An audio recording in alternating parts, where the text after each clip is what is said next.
Thank you, Golden, for this opportunity of giving you a short note on my views on the inflation situation at the moment. The reality is that over the past year, the Zimbabwean economy has very largely dollarized. The Reserve Bank has not issued new paper currency for a considerable period of time now, and remaining RTGS dollars in paper form represents a tiny fraction of the money in circulation.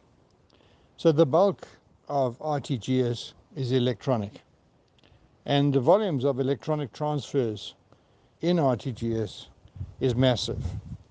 And this is very difficult to measure economically.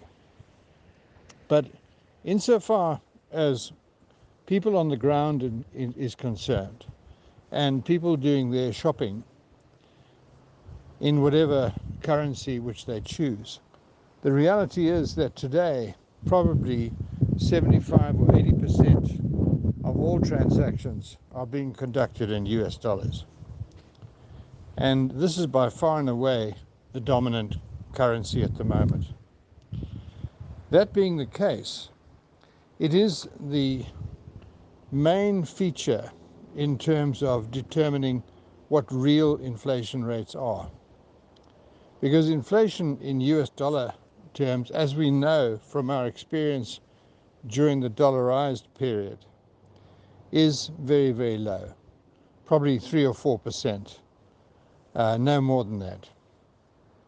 On the other hand, the inflation in RTGS is dictated very largely by the parallel market rate, which today probably stands at 1200 or 1250, even 1300 to 1.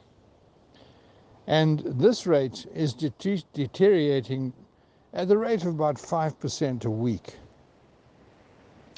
The interbank market rate doesn't keep up with this. At the moment, the interbank market rate is about 900, 940, and therefore the bulk of the trades in RTGS numbers is largely dictated by the parallel market rate. The government attempts to control that rate by insisting that retailers use the interbank market rate, but this really doesn't have any major effect.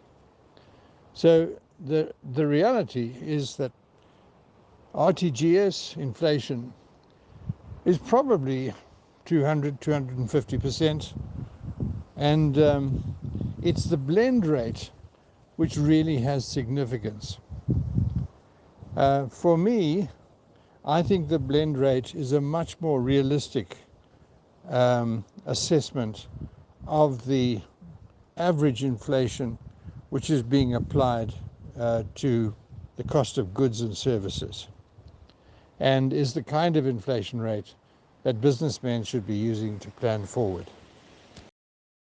I think my views on the effective destruction of the RTGS dollar over the past 3 years are well known. I don't think that we as a country can really get back on our feet until we've got our own functioning currency. And that depends on us controlling the printing of money and of holding that down to normal sort of levels, which is around the inflation rate.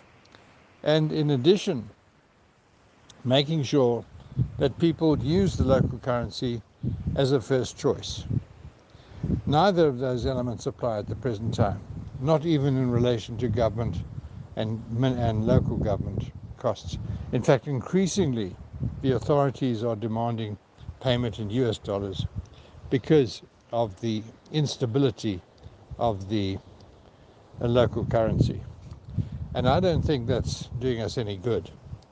The competitiveness of our domestic industry depends on us having a functional local economy, local currency. And until we get that right, our local industry is going to struggle to meet competition from outside the country.